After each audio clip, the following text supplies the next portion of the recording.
ወዶችዬ የምወዳችሁ እንዴት አላችሁልን? በሌላ በቆንጆ ፊልም መተናል። ፊልሙን እንደምትወዱት እርግጠኛ ነኝ። ላይክ እና ሰብስክራይብ ማድረግ እንዳይረሳ። ለፍታችኋል ይገባችኋል የምትሉ ብቻ ደግሞ ቪዲዮቻችንን እንደተለመደው በVPN ማየት ትችላላችሁ። ወደ ቪዲዮ ፊልማችን ሲጀምር ቤጂንግን እናያታለን። ታዲያ በምትኖረው ህይወት በጣም ደስተኛ ነበረች። ከ10 ዓመት በፊት የተዋወቀችው ሃይ ስኩል ውስጥ ፍቅረኛ ስለነበራት አሁን ከሱ ጋር ለመጋባት ተዘጋጅታ ነበር። ልጁ ትምህርት ቤት ውስጥ የሚወደድ ቆንጆዬ ልጅ ነበር። ጂያንዩ ይባላል። ታዲያ ገና ለገና የሙሽራ ቀሚሴን መርጬ እሱን አገባለሁ ብላ በምታስብበት ሰዓት እንዲለያዩ ነበር የጠየቃት። በስራዋ ደስተኛ አይደለችም። ታዲያ ፍቅረኛዋ ደግሞ እንለያይ ሲላት ዓለም ያበቃች ያህል ነበር የተሰማት።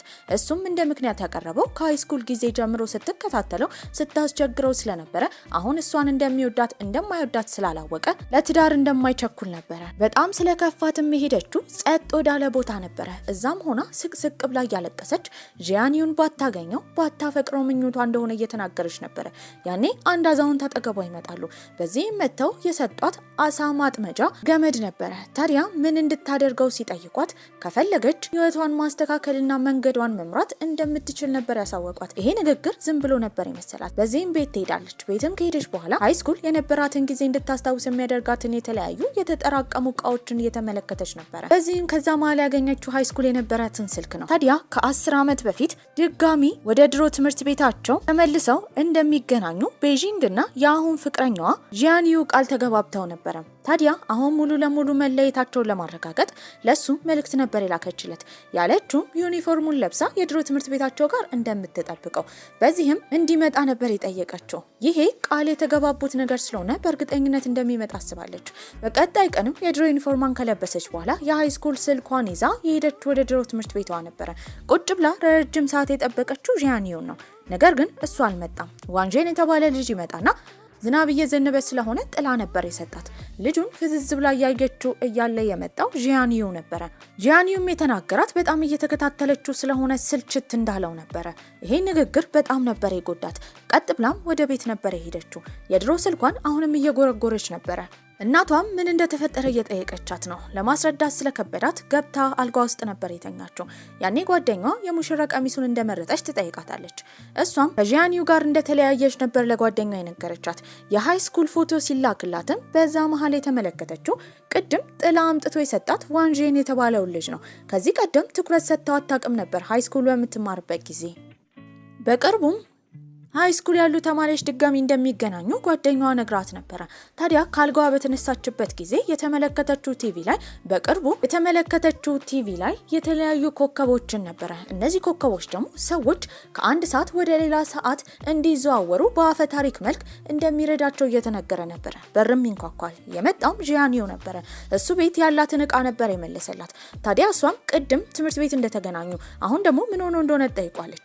ያኔ ደንገጥ ብሎ ሙሉ ቀን ስራ እንደነበረ ወደ ትምህርት ቤት እንዳልሄደና መልእክቷን ሁላ እንዳልመለሰላት ነበር ያሳወቃት።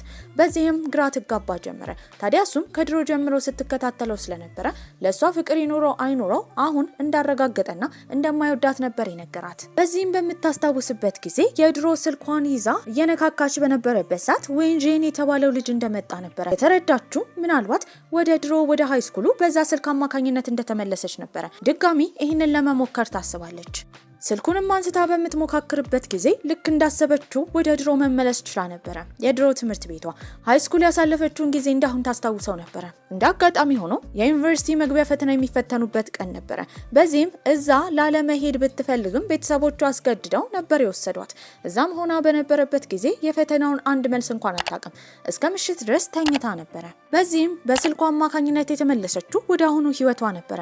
ታዲያ ጠዋት ሆኗል። አለቃዋም ቶሎ ብላ ወደ መስሪያ ቤት ካልመጣች እንደምትባረር ስለነገራት እየሮጠች ነበር ሄደችው። ከስራ መልስ በኋላ ቁጭ ብላ ስታስብ የነበረው ምናልባት ሃይ ስኩል በነበረችበት ጊዜ ጥሩ የፈተና ውጤት ቢኖራት ከዚህ ሰውዬ ጋር እንደማትዳረቅ ነበረ። ጥሩ ስራም እንደሚኖራት አስባለች።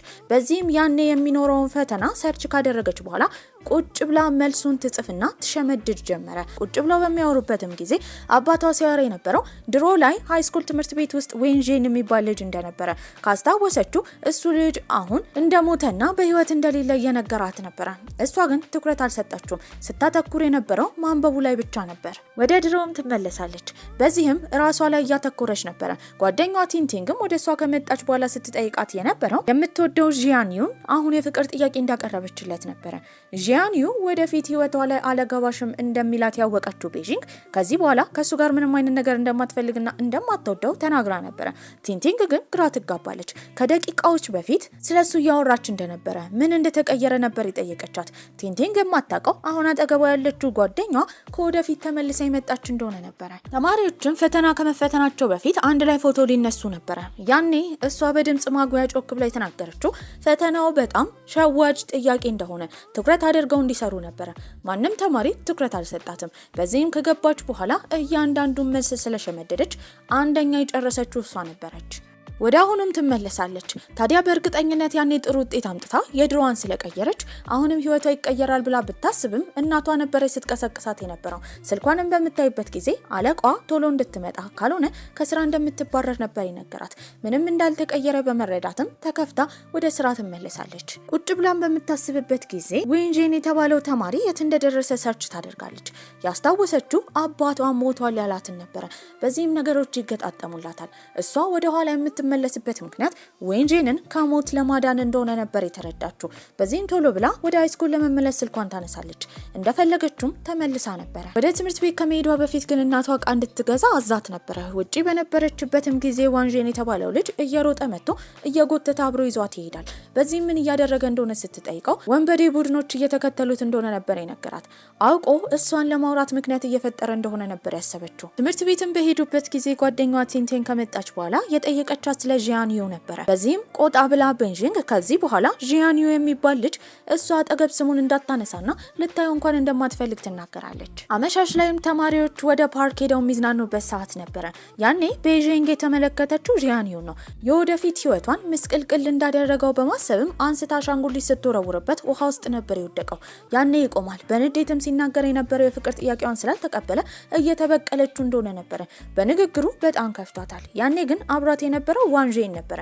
በዚህም እያበረታታት ነው። ወደ ሽክርክሮሹም ወስዶ ጥሩ ጊዜ እንድታሳልፍ አድርጓት ነበር። ምንም ቢሆን ከሞቱ እንደምታድነው ለራሷ ቃል እየገባች ነው። በዚህም የተመለሰችው ወደ አሁኑ ህይወቷ ነበር። በዚህም ደንግጣ ትነሳለች። ለምን እንደተመለሰች ግራ ገብቷት ነበር። ታዲያ እሷም ስትናገር የነበረው በምንም አይነት ሁኔታ ውስጥ ቢሆን እሱን እንደምታድነው ነበር። ያኔ ወደ አሁኑ ህይወቷ ትመለሳለች። እንዴት በድንገት እንደተመለሰች ግራ ገብቷት ነበር። አለቃዋ ግን ስራ ላይ በመተኛቷ ምክንያት እንደ ቃሉ ከስራ ያባረራታል። በዚህም እያሰበች በነበረበት ጊዜ ጂያንዩ አዲስ ፍቅረኛውን ለማስተዋወቅ ዛሬ ተማሪዎችን እንደጠራ ትሰማለች። ያቺ ልጅ ማን ትሆናለች ብላ በማሰብም ለማየት በሄደችበት ጊዜ ተገጣጠመችው ከጓደኛዋ ቲንቲንግ ጋር ነበረ። ለምን መጣች ስትላት የጂያንዩን ፍቅረኛ ለማየት እንደሆነ ትናገራለች። ያኔ የመጣው ጂያንዩ ነበረ። ምን እያደረጉ እንደሆነ ይጠይቃቸዋል። እሷም እዚህ የመጣችው አዲሷ ፍቅረኛውን ለማየት እንደሆነ ነበር የተናገረችው። እሱም ወዲያው ጓደኛዋ ቲንቲንግ አዲሱ ፍቅረኛው እንደሆነች ነበር የተናገረው። ይህንን ስትሰማ በጣም ትደነግጣለች። ከሃይስኩል ጀምሮ በነበረችው ጓደኛዋ መከዳቷ ለሷ ልቧን ሰብሯት ነበር። እናቷም ከቀጠረቻት በኋላ ቬሎን እንድትለካ ታስገድዳታለች። ከሱ ጋር እንደተለያየች አልተናገረችም ነበር። ሁሉም ነገር ግን ድርብርብ ስላለባት በጩኸት ለእናትየው ከፍቅረኛዋ ጂያንዩ ጋር እንደተለያየች ተናግራ መንገድ ላይ ሙሽራ ቀሚሱን ለብሳ እያለቀሰችላ ነበር ስትሄድ የነበረው። ያኔ ቲንቲንግ መልእክት ትልክላታለች። ለሁሉም ነገር ይቅርታ መጠየቅ እንደምትፈልግ፣ ለጂያንዩ ፍቅራቸው ድብቅ እንዲሆን እንደጠየቀችው፣ ነገር ግን ይፋ መውጣት እንዳለበት የገፋፋት እሱ እንደሆነ ተናግራ ከዛ ባሻገርም ቪዲዮ ነበር የላከችላት። እዛ ቪዲዮ ላይ ዋንጄን የተባለው ልጅ ቀይ ቀለም የተቀባ አንድ ሰውዬ እየደበደበው ነበር የተመለከተችው። በዚህም በዛ ልጅ አማካኝነት ይሞታል ብላ በማሰብ ወደ ድሮ ተመልሳ ከዛ ልጅ ልትጠብቀው ነበር የወሰነችው። እንደምኞቷም ወደ ኋላ ከተመለሰች በኋላ ዋንጄን ጋር በመሄድ ከዚህ በኋላ እሷ ቦዲጋርዱ እንደሆነችና ከማንኛውም ነገር እንደምትጠብቀው ትናገራለች። የምታወራው ነገር ግራ ገብቶት ነበረ። በዚህም ምርጫ እንደሌለውና በሄደበት ሁላ እንደምትከተለው ነበረ በቁጣ የተናገረችው። ክፍል ውስጥም በነበረችበት ጊዜ ገና ለገና ተወደኛለች ብሎ ያሰበው የሃይስኩሉ ተማሪ ጂያንዩ እንደለመደው የቤት ስራውን እንድትሰራለት ነበር የወረወረላት። ያኔ የተረዳችው አሁን የበሰለ የ30 ዓመት አይምሮ ስላላት ልጅ በነበረችበት ጊዜ ምን ያህል ይሄ ጂያንዩ የተባለው ልጅ እንዳሰቃያት ነበረ። ቆጣም ብላ የቤት ስራውን ራሱ እንዲሰራ ነበር የጠየቀችው። ያኔ ጂያንዩ ይደነግጣል። በድንገት ጸባዩ ለምን እንደተቀየረ ግራ ገብቶት ነበር። ቲንቲንግም አጠገቧ ከመጣች በኋላ ስትጠይቅ የነበረው የቤት ስራውን ለምን እንደማሰራለት ነበር። ታዲያ እቺ ቲንቲንግ የተባለችው ሃይስኩል ጓደኛዋ ወደፊት እንደምትከዳት በማሰብም በጣም ከሳሳችለት የሱን የቤት ስራ እሷ መስራት እንደምትችል ተናግራ እቃውን ነበር እሷ ላይ ወረወረችለት። ምክትል ርዕሰ መምህሯ ጋርም በመሄድ ከ1 እስከ 50 የወጡ ተማሪዎች የሚማሩበት ክፍል ውስጥ እንዴት መግባት እንደምትችል ትጠይቀዋለች። እሱም ብዙ ምክንያት ከደረደረ በኋላ በአሁኑ የሳይንስ ውድድር እንዳለ እሱን ውድድር ካሸነፈች መቀላቀል እንደምትችል ነበር የተነገራት። እንዳጋጣሚ ሆኖ ግን የሚወዳደረው አብሯት ዋንጄን ነበረ። እሱ ክፍል እሱን ለመከታተል ለመግባት ብታስብም ከሱ ጋር መወዳደር ነበረባት። በሳይንስ ፕሮጀክቱ እንዲረዳት በተደጋጋሚ ብትጠይቀውም ሊረዳት ፍቃደኛ አልነበረም። ለመሸነፍም ፍቃደኛ አልነበረም። በዚህም የሳይንስ ፕሮጀክታቸውን በሚያቀርቡበት ጊዜ ቤጂንግ ያቀረበችው ቁርጥ የሱን ኮርጃ ነበር። ነገር ግን ያሸነፈው እሱ ነው። ከዛም በወጡበት ጊዜ የሱን ስለ ኮረጃች ይቅርታ ጠይቋለች። ይሄንን ያደረገችው እሱ ክፍል ገብታ እሱን ለመጠበቅ እንደሆነ ግን አልነገረችውም ነበር። ዋንጄንንም ለማግኘት አንድ ልጅ ነበር የመጣው። ልክ እሱን እንደተመለከተችው በእርግጠኝነት ቀይ ቀለም የሚቀባው ልጅ ይሄ እንደሚሆንና ዋንጄንን የሚጎዳው እሱ እንደሆነ ነበር ያሰበችው። ቀጥታ ወደ ቤትም ትሄዳለች። ከዛ ልጅም እሱን ለመጠበቅ ነበር ያሰበችው። በቀጣይ ቀንም ቀይ ዊግ ታረጋለች። ታዲያ ይሄ ማዚ የተባለው ልጅ ዋንጄንን ለማግኘት ወደ ትምህርት ቤት ነበር የመጣው። እሱንም ሄዳ ከዋንጄን ምን እንደሚፈልግ ትጠይቋለች። እሱም እንደማይነግራት እየተናገረች ጭራሽ ያገላት ጀመረ። ያሾፈባትም ከእሱ ጋር መወዳደር የምትፈልግ ከሆነ እሱ ከተሸነፈ ከዋንጄን እንደሚርቅ፣ ነገር ግን ዝሆን እየተባለ የሚጠራውን የጥርስ ሳሙና ከመጀመሪያው ጀምራ መቀመም ከቻለች እንደሚርቅ ስለነገራት እርዳታ ለመጠየቅ ሄደችው ዋንጄን ጋር ነበረ። ከብዙ ልፋት በኋላ እሱ እንደሚያሳያት ይናገራል። ከሱ ጋር ሆና ስትሰራ ጎበዝ ሆና ነበረ። በቀጣይ ቀንም ሜዚ ከተባለው ልጅ ጋር ለመወዳደር ትሄዳለች። ጋኦጌ የተባለችው ልጅ ዳኛ ነበረች። በዚህም ግን እሷ ለመቀመም በተዘጋጀችበት ጊዜ እሷን ሲፈልጋት የነበረው ዋንጄን ነበረ። ወደ ውድድሩም እንደሄደች ይነገራል። ታዲያ ግን ያንን የጥርስ ብሩሽ ለመስራት የሚያስፈልገውን ኬሚካል አልሰጣትም ነበረ። ታዲያ የጥርስ ሳሙናውን ለመስራት በምትሞክርበት ጊዜ ትሸነፋለች። ሜዚም አሸንፎ ነበረ። ያኔ የመጣው ዋንጄን ነው። በዚህም የተረዳችው ሜዚና ጋኦጌ የእሱ ጓደኞች እንደሆኑ ነበረ። ነገር ግን ለምን ሜዚ እሱን እንደሚያገለው ግራ ገብቷታል። ማይዚ ሁሌ ከዋንጄን ላለማነስ ከሱ ጋር ይፎካከር ነበረ። ጋኦጌም ስትነግረው የነበረ ሁለቱ መፎካከር አስፈላጊ እንዳልሆነ ዋንጄን ላይ መቼም እንደማይደርስ ነበረ ለሜዚ ስትነግረው የነበረው። ሜዚ ደግሞ በጋኦጌ በጣም ይናደዳል። የትምህርት ቤቱ ርዕሰ መምህር ልጅ ስለሆነ ከሌሎቹ ተማሪዎች እንደማትለይ ነበር ሲነግራት የነበረው። ከሱ ጋር ለመሆን ሌላ ምክንያት ፈጥራ ካላስጠናኸኝ ብላ ዋንጄንን ታስቸግረው ጀመረ። መጀመሪያ አካባቢ እምቢ ብሎ ነበረ። ከዛ ይስማማል። ነገር ግን ለማጥናት በተቀጣጠሩበት ጊዜ ይዛ የመጣችው የትምህርት ቤታቸውን ዝምተኛ ልጅ ነበረች። ምናልባት ሁለቱ ፍቅረኛሞች ቢሆኑ ጥሩ ይሆናሉ ብላ አስባ ነበረ። በዚህ ተግባሯ ዋንጄን በጣም ይናደዳል። ታዲያ እሷም ይቅርታ ጠይቃው ነበረ። አልተረዳችሁም እንጂ ከድሮ ጀምሮ ዋንጄን እሷን በጣም ይወዳት ነበረ። በቀጣይ ቀንም ትምህርት ቤት ውስጥ አንዱ ክፍላቸው መስኮቱ ተሰብሮ ነበረ። የተሰበረው የጎበዝ ተማሪዎቹ መስኮት ነበረ። እዚህም የቤጂንግን ጓደኛ ቻኦ ያንግን ጥፋተኛ እያደረጉት ነው። ጥፋተኛ እንዳልሆነ ቢናገርም ማንም ሰው አላመነውም። በዚህም የተነሳ የሰነፎቹ ተማሪዎች ክፍል ደግሞ መስታወቱ ስላልተሰበረ ቤጂንግ ሀሳብ ያመጣችው ክፍል እንዲቀያየሩ ነበረ። በዚህም መድረክ ላይ ወጣ ተማሪዎችን ለማሳመን ትሞክራለች። ማንም ሰው በሷ ሀሳብ አልተስማማም ነበረ። ነገር ግን በድፍረቷ እንዲሁም በሩሩነቷ የተማረከው ጂያኒው የተባለው ከዚህ ቀደም የሚኮራባት ተማሪ ክፍሉን ለመቀየር መጀመሪያ እሱ ነበር የተነሳው። ያኔ ሁሉም ይከተሉታል። በዚህም ሁለቱ ክፍሎች መቀየር ችለው ነበረ። ነገር ግን ያንን መስታወት የሰበረው ሰው ማን እንደሆነ ዋንጄን ስላወቀ ቀጥታ ሄደው ሜዚ ጋር ነበረ። በዚህም የትምህርት ቤቱ መስታወት መክፈል እንዳለበት ይነግሯል። እሱ ግን እንደማይከፍል ርዕሰ መምህሩን ሄዶ ይቅርታ እንደሚጠይቀው ይናገራል። ሄዶም ይቅርታ በጠየቀበት ጊዜ እንደ ቅጣት ትምህርት ቤቱን እንዲያጸዳ ነበር የተጠየቀው። በዚህም ትምህርቱን አቋርጠው የሚያውደለድለው ሜዚ ምንም ማድረግ ስለማይችል ትምህርት ቤቱን ይጣርቃል። ዋንጄንም እየረዳው ነበረ። በቀጣይ ጊዜም ቲንቲንግ አጠገቧ የተቀመጠችውን የክፍል ጓደኛዋን እያገለለች እንደሆነ የተመለከተችው ቤጂንግ በጣም ትናደድና ቲንቲንግን ተናግራት ነበረ። አሁንም ደፋር ሆነ የታየችው ጂያኒው እየወደዳት ነበር። በዚህም አብረሽኝ ሁኚ ብሎ ድጋሚ አብረው እንዲሆኑ እሷን ይጠይቃታል። ቤጂንግ ግን በሱ ተስፋ ቆርጣ ነበረ። ታዲያ እሱ የለመናት መንገድ ላይ ሲራመዱ የተመለከተው ከሩቅ ዋንጄን ሁለቱ አንድ ላይ ተመልሰዋል ብሎ አስቦ በጣም ከፍቶት ነበረ። እዚህም ለማጥናት በተቀጣጠሩበት ጊዜ በሁለቱ ግንኙነት የቀነው ጂያኒው ተከትሏቸው ነበር። ታዲያ በሚያጠኑበት ጊዜ ጂያኒዩ ቤጂንግን ፍዝዝ ብሎ እየተመለከታት ነው። የቀናው ዋንጂንም ቦታ ከቀየረው በኋላ ጥናቱ ላይ ብቻ እንዲያተኩር ነበር የነገረው። በጣም የተናደደው ጂያኒዩ እሱ ጎበዝ የሆነው ጥናት ላይ ብቻ እንደሆነ ለምን ጎበዙን ለማወቅ ሳይክል እንዲወዳደሩ ነበር የጠየቀው። በዚህም ሀሳብ ይስማማል። ነገር ግን ዋንጂን ቶሎ ወድቆ ነበር። እግሩን ወለም ስላለውም እየረዳቸው ወሰደችው ወደ ቤት ነበረ። ቤቱን ስትመለከት ግን ፍጹም ባዶ ነበረ። በዚህም ስትጠይቀው ቤተሰቦቹ የሚኖሩት ውጪ እንደሆነና አልፎ አልፎ ስለሚመጡ የቤት ዕቃ እንዳልገዛ ይናገራል። በዚህ አጋጣሚ ጂያኒዩን ለምን እንደወደደችው እየጠየቃት ነበረ። ቤጂንግም ልጅ በነበሩበት ጊዜ ከእሳት አደጋ እንዳዳናት ከዛ ጊዜ ጀምሮ እንደወደደችው ትናገራለች። ከዛ ጊዜ ጀምሮ ተቀራርበው ያስጠናት ጀመረ። እንደ ፍላጎቷም 50ኛ ወጥታ ወደ እነሱ ክፍል መቀላቀል ችላ ነበረ። ያኔ ለሷ አይስክሪም ለመስጠት ጂያኒዩ ይመጣል። ነገር ግን ገላምጣው እንደማትፈልግ ተናግራ ጥላው ነበር የሄደችው።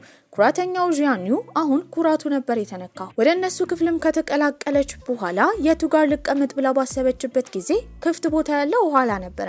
ነገር ግን ጋኦጌ የተባለችው ልጅ በእርግጠኝነት ቤጂንግ ከዋንጂን አጠገብ መቀመጥ ትፈልጋለች ብላ በማሰብም ቦታ ተነስታላት ከሷ አጠገብ ተቀምጣ ነበረ። ታዲያ ትምህርት ቤት ውስጥ የባስኬትቦል ውድድር እንዳለ አንድ ሰው እንደጎደለና መቀላቀል ያለበት ፈቃደኛ የሆነ ሰው ርዕሰ መምህሩ እየጠየቀ በነበረበት ጊዜ እዛ የባስኬትቦል ውድድር ውስጥ ጂያኒዩ ስላለ እሱ እንዲሸነፍ ለማድረግ ዋንጂን እንደሚቀላቀል ይናገራል። በቀጣይ ጊዜም ውድድሩ ስላለ የእሱን ስም ከጻፈች በኋላ ጨርቅ ላይ አዘጋጅታ እሱን ለመደገፍ ተዘጋጅታ ነበር። በቀጣይ ቀን ስትመጣ ግን ጨርቁ ተበላሽቶባታል። ውድድሩም ይጀመራል። በዚህም ያኔ ሌላ ጨርቅ እየፈለገች በነበረበት ጊዜ ቲንቲንግ ልታወራት ትመጣለች። አላወራሽም ስትላት የተናደደችው ቲንቲንግ ግን እዛው ክፍል ውስጥ ዘግታባት ነበረ። ታዲያ ለውድድር የተዘጋጀው ዋንጂን ቤጂንግ እንዳልመጣች ባሰበበት ጊዜ እንደረሳችሁ ተረድቶ በጣም ከፍቶት ነበረ። ነገር ግን እሷ ካለችበት ቦታ ሆና በመስኮት ድጋፏን እየሰጠች ነበረ። ይህንን ሲመለከት ደስ ይለዋል። ነገር ግን በመስኮቱ ልትወድቅ እንደሆነ በተመለከተበት ጊዜ ውድድሩን ትቶ እየሮጠ እሷን ለማዳን ነበር የሄደው። ታዲያ ባዳናት ጊዜ የተረዳችው አኳኋኑ ፍጹም ከእሳት አደጋ ካዳናት ልጅ ጋር እንደሚመሳሰል ነበረ። ትጠራጠር ጀመር። ደህና መሆኗን ለማየት ክሊኒክ ድረስ እየሮጠ የመጣው ጂያኒዩ ነበረ። ትኩረት እንኳን አልሰጣቸውም። እሱ ከሄደ በኋላ ዋንጂንን የጠየቀችው ከድሮ ጀምሮ እንደሚያውቃትና እንዳስታወሳት ነበረ። እሱን ፈራ ተባቂ ያለ ከአንደኛ ክፍል ጀምሮ አንድ ክፍል እንደተማሩ ነገር ግን ትኩረት ሰጥታው እንደማታውቅ ነበረ ሲናገር የነበረው። በቀጣይ ቀንም ከትምህርት ቤት በኋላ አብረው ጊዜ እንደሚያሳልፉ ተነጋግረው ዝናብ ነበረ። ያን ቀን ግን አብረው እንደማይገናኙ ለማሳየት በፈተና ሰዓት ወረቀት ላይ ጽፋ ስትልክለት መምህሩ ነበር ያገኘው። መምህሩም ሁለቱን ይቀጣቸዋል። የቤጂንግ ወንድም ዳሂም ከዚህ ቀደም ለብዙ ሰዎች የተለያዩ ፕሮዳክቶችን ሸጦ ነገር ግን ፌክ ስለሆኑ ሰዎቹ ለመቃወም መጥተው ነበረ። ከነሱ በኋላ ወንበዴው ሜዚ ራሱ መጥቶ ነበረ። በዚህም ዳሂን እያስጠነቀቀው ነበረ። ታዲያ ገንዘብ መመለስ እንዳለበት ከነሱ እንደተበደረ እየነገረው ነው። ዳሂም እንደሚከፍል ይናገራል። በቀጣይ ጊዜ ግን እንቁራሪት የሚመስል ልብሱን ከለበሰ በኋላ መንገድ ላይ ለሰዎች ያንን ልብስ ከዝናብ እንደሚከላከል ተናግሮ ለመሸጥ ቢሞክርም ማንም ሰው ሊገዛው አልፈልገም ነበረ። የገዛው ያዘነለት ዋንጂን ነበረ። ለሱም ቤተሰቦቹን ለመርዳት እንደሆነ አሳምነው ነበር ይሸጠላት። ታዲያ በቀጣይ ቀን ገንዘቡን ስላልከፈለ እነ ሜዚ ከመጡ በኋላ ይሄ ዳሂ የሚባለው ልጅ ይሄንን እንቁራሪት የሚመስል ልብስ ስለሚለብስ ያኔ ደግሞ ዋንጂን ለብሶ ስለመጣ እሱ መስሏቸው ይደበደቡታል። የተወሰደውም ወደ ክሊኒክ ነበረ። በዚህም እሷ ከቀረበችው በኋላ ለምን እንደተደበደበ ጠይቋለች። ከግድግዳ ጋር ተጋጭቶ እንደሆነ ነግሯት ነበረ። ይህን ልብስ ማን እንደሸጠለትም ስትጠይቀው አንድ ልጅ መንገድ ላይ እያለቀተ ቤተሰቦቹን ለመርዳት ይህን ልብስ መሸጥ እንዳለበት ሲናገር ሰምቶ ከሱ እንደገዛው ነበር ያሳወቃት። ይህንን በሰማችበት ጊዜ ያ ልጅ ወንድሟ እንደሆነ ሲያወራ የነበረው ውሸት እንደሆነ ከዚህ በኋላ ከሱ ጋር እቃ እንዳይገዛ ነበር ያስጠነቀቀች። በቀጣይ ቀንም ጋውጌ የተባለችው ጓደኛቸው ቤት ሄደው ነበረ። ታዲያ አመሻሽ አካባቢ እንቅልፉ የመጣው ዋንጂን ተኝቶ በነበረበት ጊዜ እጁ ላይ ጠባሳ ነበር የተመለከተችው። ይሄ ጠባሳ ከእሳት አደጋ ካዳናት ልጅ ጠባሳ ጋር ፍጹም ይመሳሰል ነበር። እሱ እንዳዳናትም ነበር የተረዳችው። ታዲያ በቀጣይ ቀንም ትምህርት ቤት በነበረችበት ጊዜ ማይዚ የተባለው ልጅ ጸጉሩን ቀይ ቀለም እንደተቀባ ትረዳለች። ያኔ ከቪዲዮ ጋር ፍጹም ይመሳሰል ነበረ። ማይዚንም ከሱ ለማራቅ እየሞከረች ነበረ። አንድ ቀን ላይም የተደራረቡ ወንበሮች ላይ ሊወድቁ ሲሉ ያዳናት ዋንጂን ነበረ። በዚህም ስትናገር የነበረው አሁን ሲያዳናት ለሶስተኛ ጊዜ እንደሆነ ነበረ። እሱም ግራ ይጋባል። ከእሳት አደጋው ያዳናት እሱ እንደሆነ እንደምታቅ ነበር የነገረችው። በዚህም ከዚህ ቀደም ሊነግራት እንደፈለገ የድሮ ትውስቷን ማበላሸት ስላልፈለገ ዝም እንዳለ ነበር ያሳወቃት። በማወቋ ግን ደስ ብሎት ነበረ። ሜዚ የተባለው ልጅም ጸጉሩን ቀለም የተቀባው ከዳሄ ከተባለው ከሷ ወንድም ገዝቶ ነበር። ነገር ግን የጸጉሩ ቀለም ፌክ ስለሆነ ፊቱ ላይ ማሳከክ እየፈጠረበት ነበር። ጓደኞቹ ወይን ሲነግሩት ሜዚ ልጁን እንደሚገለው ይናገር ጀመረ። ታዲያ እሱን ለመከታተል ደግሞ ቤጂንግ ሄዳ ነበር። በዚህም እሷን ሊመቷት ወንበዴዎቹ በመጡበት ጊዜ ያዳናት ጂያን ዩ ነበር። ስለ አዳናትም ታመሰግነዋለች። እሱ ግን ጓደኛሞች እንዲሆኑ ፍላጎት እንዳለው ነበር የነገራት። ታዲያ እሷ ከሱ ጋር ጓደኛ መሆን እንደማትፈልግ ነበር የነገረችው። ከዚህ ቀደም ስትለምነው የነበረችው ልጅ አሁን ፊት ስትነሳው ልቡ በጣም እየተሰበረ ነበር። በቀጣይ ቀንም ዋንጄንን ስትጠይቀው የነበረው ከሜዚ ጋር ጓደኛ መሆኑን እንዲያቆም ነበር። እሱ ግን ሜዚ የልብ ጓደኛው እንደሆነና እንደማይጎዳው ይናገራል። እሷ ይሄን የምትለው ቪዲዮውን ስላየች ነበር።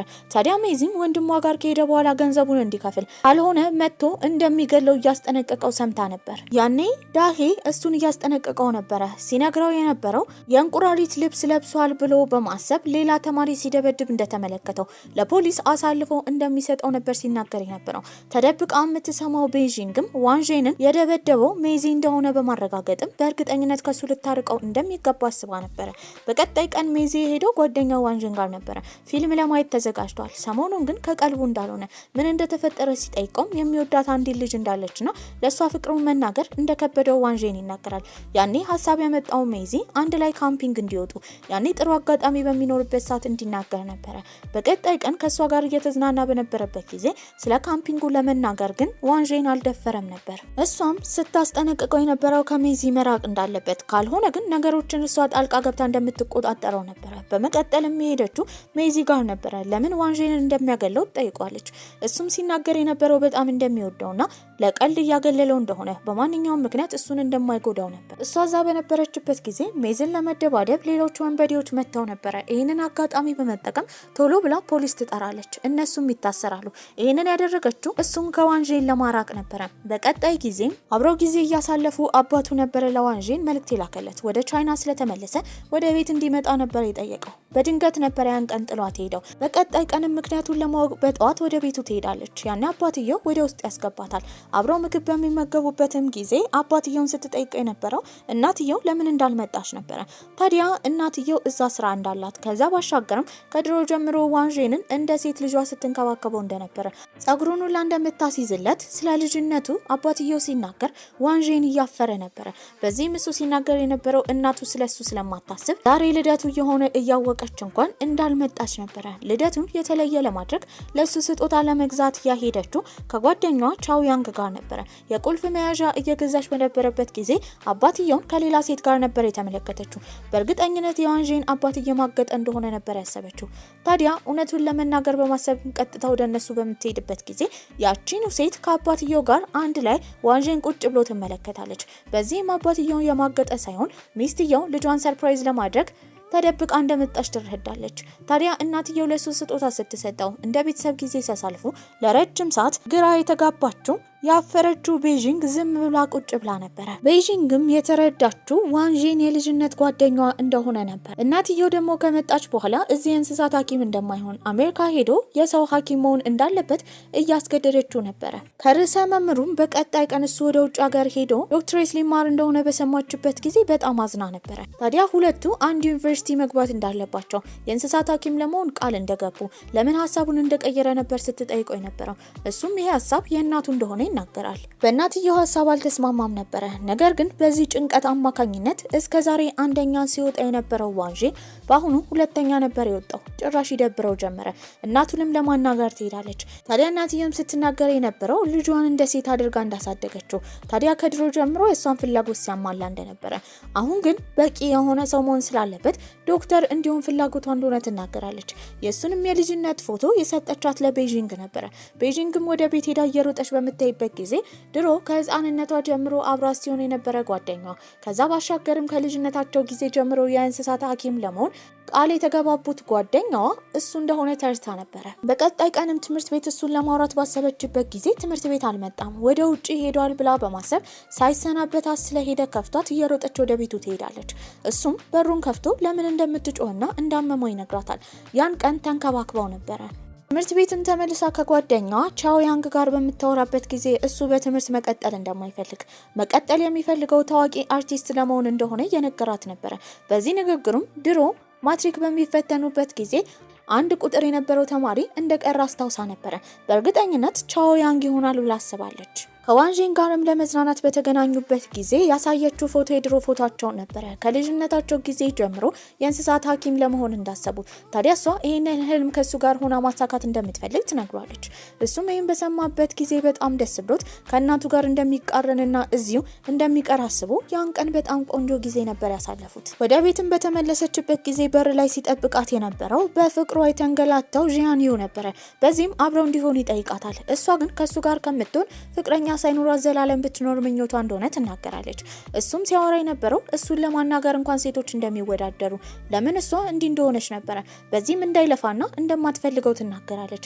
በቀጣይ ጊዜም ከዋንጂን ጋር እየተዝናናች በነበረበት ጊዜ ማትሪክ የሚቀመጡበት የቦታ ቁጥር ስለወጣ ስንት ቁጥር እንደሆነ ትጠይቋለች። እሱም አንድ ቁጥር ነበረ። በዚህም ቻኦ ያንግ ይቀራል ብላ ብታስብም የሚቀረው ዋንጂን እንደሆነ ተረድታ ነበረ። በመቀጠልም ስልክ የደወለላት ጂያንዩ ነበረ። ጂያንዩ አሰልጣኝ እሱ በጣም ጎበዝ እንደሆነ በቅርቡ ትልቅ ስኬት ላይ እንደሚደርስ እየነገረው ያንን ለሷ እያሰማት ነበረ። ለምን እንደሚያሰማትም ትጠይቀዋለች። በቅርቡ በጣም ጥሩ ስኬት ላይ ስለሚደርስ ከሱ ጋር ካልሆነች እንደሚቆጫት ነበር ሲነግራት የነበረው። እሷም ተናዳ ስልኩን ትዘጋበታለች። ጊዜው ከመርፈዱ በፊት ቤጂንግ ስሜቷን ለዋንጂን ለመናገር ነበር ያሰበችው። ታዲያ እጁንም ይዛ እንደምትወደው ትነግሯለች። እሱም እንደሚወዳት ነበር ይነገራት። ከዛ ጊዜ ጀምሮ እንደ ፍቅረኛም እንደ ጓደኛም ሆነው አብረው ያጠኑ ጀመረ። ታዲያ በቅርቡ የሚኖረውን ፈተና በተመለከተችበት ጊዜ መጀመሪያ ወደዚህ ስትመጣ ሸምድዳ የመጣችው የማትሪክ ፈተና ነበረ። በዚህም ያንን ፈተና በቆንጆ ሁኔታ ነበር የተወጣችው። ከተማሪዎች እንዳለ አንደኛ እሷ ትወጣለች። በሷ ውጤት የቀናችው ጓደኛዋ ቲንቲንግም ሄዳ ለርዕሰ መምህሩ ትከሳት ጀመረ። ታዲያ እሷ ዋሽታ እንደሆነ ምናልባት አጤሬራ ይዛ እንደገባች እየተናገረችባት ነበረ። ያኔ የመጣው ዋንጂን ነው። አጠገቧ እንደተቀመጠ የነበራት ወረቀቷና እስክሪብቷ ብቻ እንደሆነ መስክሮላት ነበረ። በዚህም ቲንቲንግ የሰዎችን ለመክሰስ ከመሞከር ይልቅ ራሷ እንድታጠና ነበረ ርዕሰ መምህሩ የመከራት። ከዛ ጊዜ በኋላ ዋንጂን ቤጂንግን አንደኝነቷን አስጠብቃ እንድትቀጥል እየረዳት ነበረ። የሆነ ቀን ላይ ግን ያስታወሰችው እነሱ ብዙውን ጊዜ ሄደው ጊዜ የሚያሳልፉበት ባህር ዳርቻ ያለ አንድ ቦታ እንደነበረ። ታዲያ እዛ ፎቅ ላይ እሱ ዘሎ እንደሚወድቅ ነበረ። የሞቱ መንስኤ ይሄ እንደሆነ ትረዳለች። እንዴት አድነዋለሁ ብላ በምትጨናነቅበት ጊዜ ስልክ የደወለላት ዋንጂን ነበረ። ሲነግራት የነበረው ማንኛውም ችግር ውስጥ በምትሆንበት ጊዜ እሱ እንደሚረዳትና አብሯት እንደሆነ ይነግራታል። በቀጣይ ቀንም ዋንጂንና ቤጂንግ ተቀራርበው የተመለከተው ጂያንዩ ከመቅናቱ የተነሳ በድምጽ ማጉያ እንደሚወዳት ነበር የነገራት። ምንም አልመሰላትም። ጋውጌ የተባለችው ጓደኛቸው ደግሞ አባቷ ግድ ዶክተር መሆን እንዳለባት እየነገረ እያስጨነቃት ነበር። እሷ ደግሞ ሰዓሊ መሆን ነበር የምትፈልገው። በዚህ የተነሳ በአባቷ ተናዳ ጠፍታ ነበረ። ያኔ ያገኛት ቻኦ ያንግ የተባለ ጓደኛቸው ነበር። እሱም ትምህርቱ ላይ መቀጠል እንደማይፈልግና ታዋቂ መሆን ስለሚፈልግ መክሯት ነበረ። በቀጣይ ጊዜም ወንድሟ የተበደራቸው አራጣ አበዳሪዎች ስራ ለሜይዚ እየሰጡት ነበረ።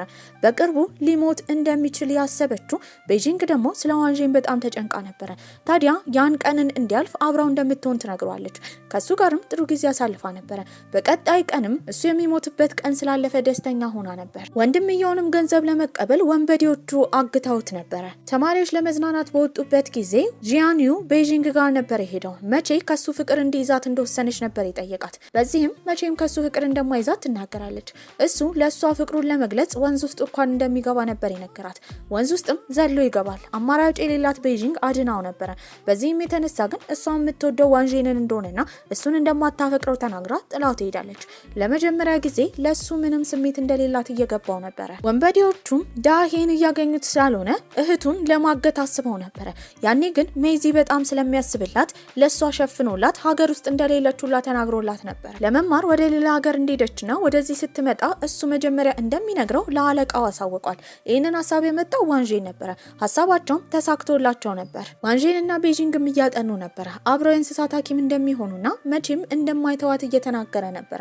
አንድ ቀን ላይም ወንድሟን ታገኘዋለች። ታዲያ እሱም ስራ እየሰራ እንደሆነና ገንዘብ ለመክፈል እየሞከረ እንደሆነ ያሳውቃታል።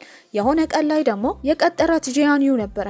እሱም እየዋኘ ነበር ሲያሳያት የነበረው መዋኘትን እንደማይችል ነገር ግን ለሷ ብሎ ማንኛውንም ነገር እንደሚያደርግ እያሳወቃት ነው። እሷም እንደማትወደውና የምትወደው ሌላ ወንድ እንዳለ ድጋሚ ትናገራለች። ልቡ ተሰብሮ አመሻሽ አካባቢ ባስኬትቦል መጫወቻ ጋር በነበረበት ጊዜ ወንበዴዎቹ ይመጣሉ። የነሱ ሰዓት እንደሆነ በነሱ ቀጠና ምን እየሰራ እንደሆነ ነበር የጠየቁት። ታዲያ እሱም እያለቀሰ ሰክሮ ስለነበረ ፍቅረኛው እምቢ እንዳለችው ይናገራል። ማን እንደሆነች ሲጠየቅም ቤጂንግ እንደሆነች ተናግረው ነበር። በዚህም የተነሳ ወንበዴዎቹ እዚህ ሀገር እንደሌለች ስለተነገራቸው ቤጂንግ ማለት የዳሄ እህት እንደሆነች ይጠይቁታል። እሱም በንጹህ ልብ አዎ ነበር ያለው። በቀጣይ ቀንም ሀገር ውስጥ እንዳለች ባሰቡበት ጊዜ ሁሉም ቦታ እየፈለጓት ነበር። በዚህም ሜይዚ ነበረ መጥተው እንዲደበቁ የነገራቸው። ወንድምየውን ዳሄንም ዋንጄን ባገኘበት ጊዜ ገንዘቡን አጠራቅሞ ቶሎ እንዲከፍል ካልሆነ እህቱን እንደሚጎዱበት እየነገረው ነበር። ታዲያ ግን እሱ እንዳጠራቀመ ተጨማሪ ግን 500,000 ያን እንደጨመሩበትና እሱን ማምጣት ከየት እንዳለበት እንደማያውቅ ይናገራል። ታዲያ ዋንጄን ለቤጂንግ ፍቅሩን መናገር ፈልጎ ነበር። ምክርም የጠየቀው ከሜይዚ ነበር። ሜይዚም ቦታውን በአበባው ሞልቶ የፍቅር ጥያቄውን ማቅረብ እንዳለበት ነበር የነገረው። በቀጣይ ቀንም ይህንን ለማድረግ ከሜይዚ ጋር ተቀጣጥሯል። ለረጅም ሰዓት እሱን ቢጠብቀው አቶት ነበር። ያኔ የወንበዴዎቹ ዋና አለቃ ሜይዚ ስለዋሻው ከነ አበባው እየቀጠቀጠው ነበር። እሱ ስለጠፋ ዋንጄን በጣም ተጨንቋል። ታዲያ ለሰርፕራይዙ ደግሞ እሷን ይዛት የምትመጣው ጋውጌ ነበረች። እነሱን ስታጣቸው ግራ ትጋባለች። ምን እንደተፈጠረ ቤጂንግም ስትጠይቃት ለሷ የፍቅር ጥያቄ ለማቅረብ ዝግጅት ለማዘጋጀት እንዳሰቡ ነገር ግን እንዳልተሳካ ነበር የነገረቻት። እሱ ስለጠፋ ዋንጄን በጣም ስለተጨናነቀ ቤጂንግ አጠገቡ ሆና እያበረታታችው ነበር። ታዲያ ባህር ዳርቻው ላይ እየተራመዱ በነበረበት ጊዜ የሚያሳልፉበት ላይት በልብ እየተባለ የሚጠራው እሱ የሚወድቅበት ቦታ ሙሉ ለሙሉ እየፈረሰ ትመለከታለች። ይህንን ስታይ ከዚህ በኋላ በዚህ ምክንያት እንደማይሞት ነበር የተረዳችው። በጣምም ደስ ይላታል። ነገር ግን አንድ ቀን ላይ እሷን የሚፈልጉ ወንበዴዎች ነበረ ሁለቱን አይተዋቸው ሲከታተሏቸው የነበረው። አንድ ቦታም ከደብቃት በኋላ ምንም ቢፈጠር እንዳትወጣ ነበር ሲጠይቃት የነበረው። በዚህም ትስማማለች። ያኔ ግን ወንበዴዎቹ እሷ የታለች ብለው እየጠየቁት ነበረ። እንደማያውቅ ይናገራል። ከንዴትም የተነሳ ካሉበት ህንፃ እሱን ወደ ታች ገፍትረውት ነበረ። ይህንን ስትመለከት ትደነግጣለች። እጣ ፈንታ ከለሯን ቀይራ ወደ ህይወቷ የመጣች ያህል ነበር የተሰማት። ታዲያ ወደ ህይወቷም ነበር የተመለሰችው። እንደምንም ብላ ወደ ድሮ ተመልሳ እሱን ለማዳን ብትሞክርም አሁን ግን ስልኳ እየሰራ አልነበረም። ያኔ የተናዳ ሄደችው ወንድሟ ጋር ነበረ። ድሮ ያጠፋው ጥፋት ብዙ ሰዎች መስዋዕትነት እንዳስከፈለ ትነግሯለች። እሱም ግን ይቅርታ ጠይቆ ነበረ። ያኔ ሄደችው ፈርሶ የነበረው ቦታ ድጋሚ ስለተገነባ እሱን ለማየት ነበረ።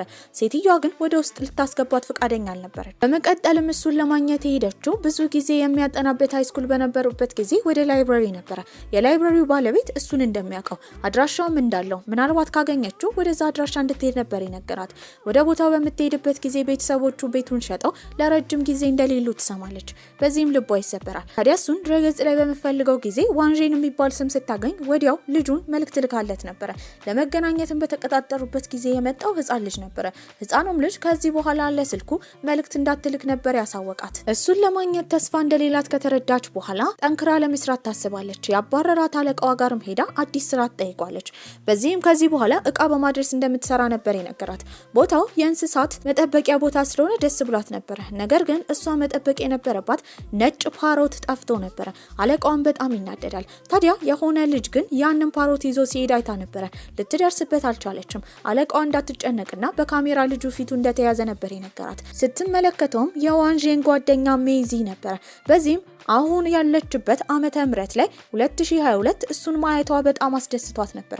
እሱን ለማግኘትም ታስባለች። መኪና ወደሚጠግንበት ቦታ ስትሄድ ተደብድቦ መሬት ላይ ወድቆ ነበረ። ቶሎ ብላ ወደ ሆስፒታል ትወስደዋለች። እሱ ጋር ግን መቆየት አልቻለችም። ምክንያቱም እናቷም ታማ ሆስፒታል ገብታ ነበረ። ወደ ድሮ የሚመልሳት ስልኳ ተበላሽቶ ስለነበረ ያንን ስልክ ካሰራችሁ በኋላ ትጸልይ ጀመረ። በአሁኑ ወደ ድሮ ስትመለስ ምንም አይነት የፍቅር ግንኙነት ከዋንጄን ጋር እንደማትጀምርና እሱም ብቻ ማዳን እንደምትፈልግ ነበር ስትናገር ነበር። በዚህም እንደምኞቷ ወደ ድሮ ትመለሳለች። እሱንም ፊት ለፊቷ ስታገኘው ጥምጥም ብላ አቅፋው ነበረ። ነገሮች ግን ከመጀመሪያው ነበር የጀመሩት። በዚህም ምን እያደረገች እንደሆነ ይጠይቃታል። እሷም በጣም ደስ ብሏት እንደምትወደውና ከዚህ በኋላ ካጠገቡ እንደማትርቅ ነበር የነገረችው።